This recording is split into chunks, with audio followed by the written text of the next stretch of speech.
Alright, welcome back to Bookverse. Here we go. So today we are doing Man of Steel.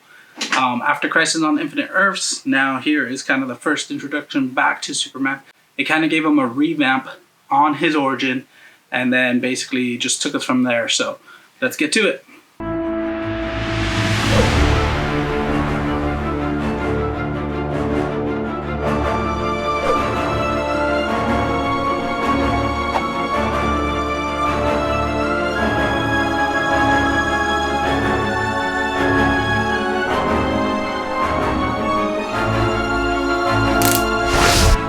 Alright, so here we are, Man of Steel. I'm going to be doing it a bit differently than I've done in previous ones. Instead of going issue by issue, I'm just going to talk about the overall graphic novel and then kind of pros and cons and rating. So let's get to it. So this kind of gives you a quick overview on like Superman's new established origin, his time as a baby from Krypton to Smallville, and then as he grows up in Smallville.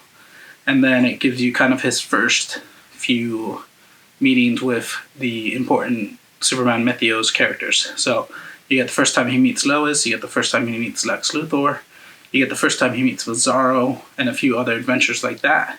At the same time, you also learn, as he learns, that he is an alien. So again, this is all kind of reestablishing a new continuity. His parents are alive again.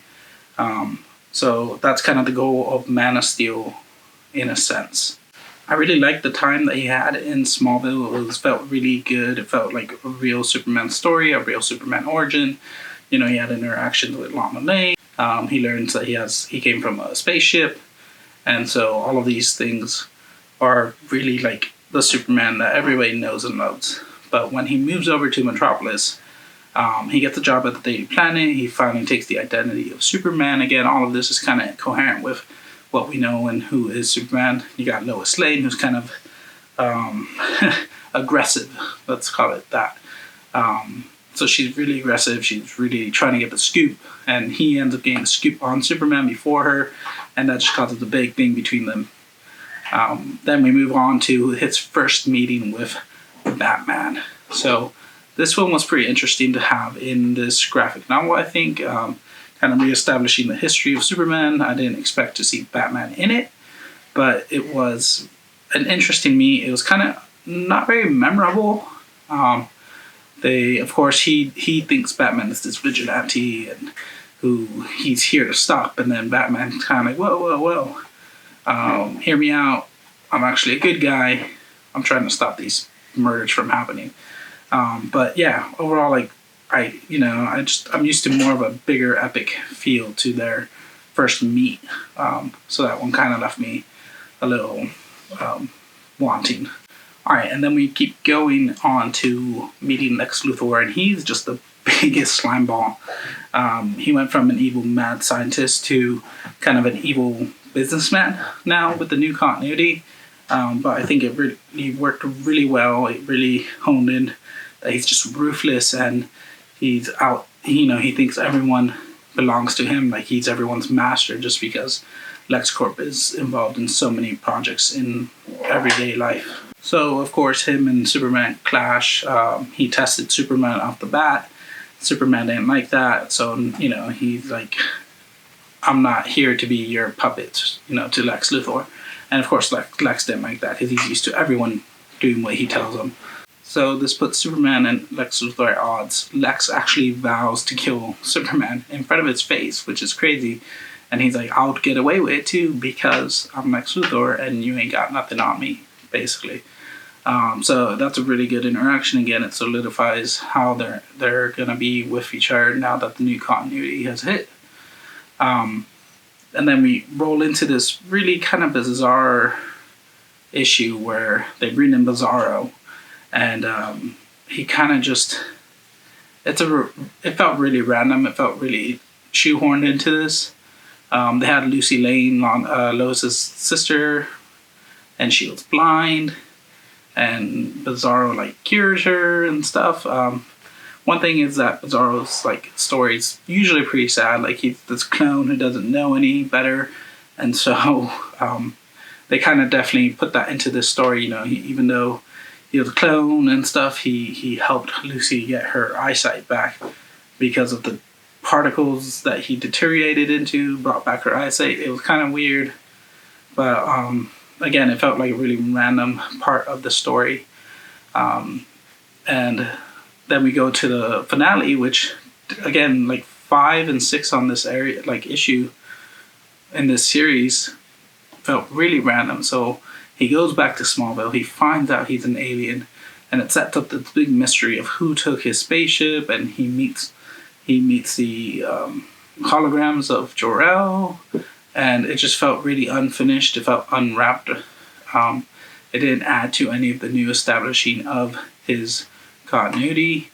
So I think the ending of this felt really like off base.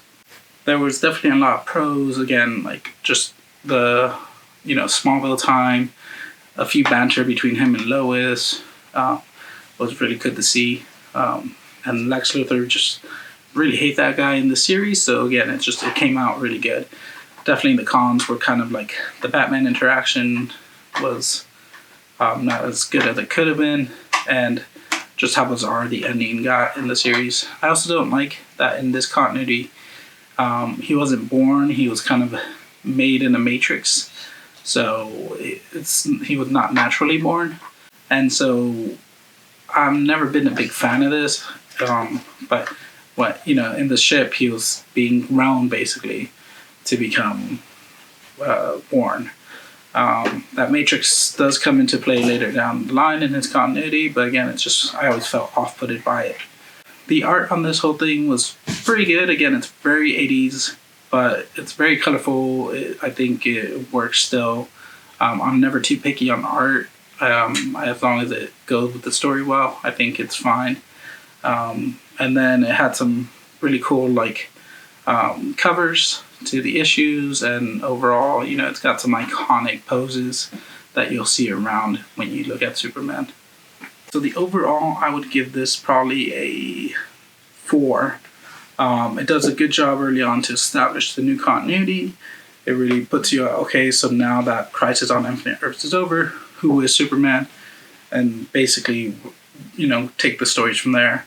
Again, it does fall short on the ending of it. I feel like it doesn't fully establish what it was meant to do.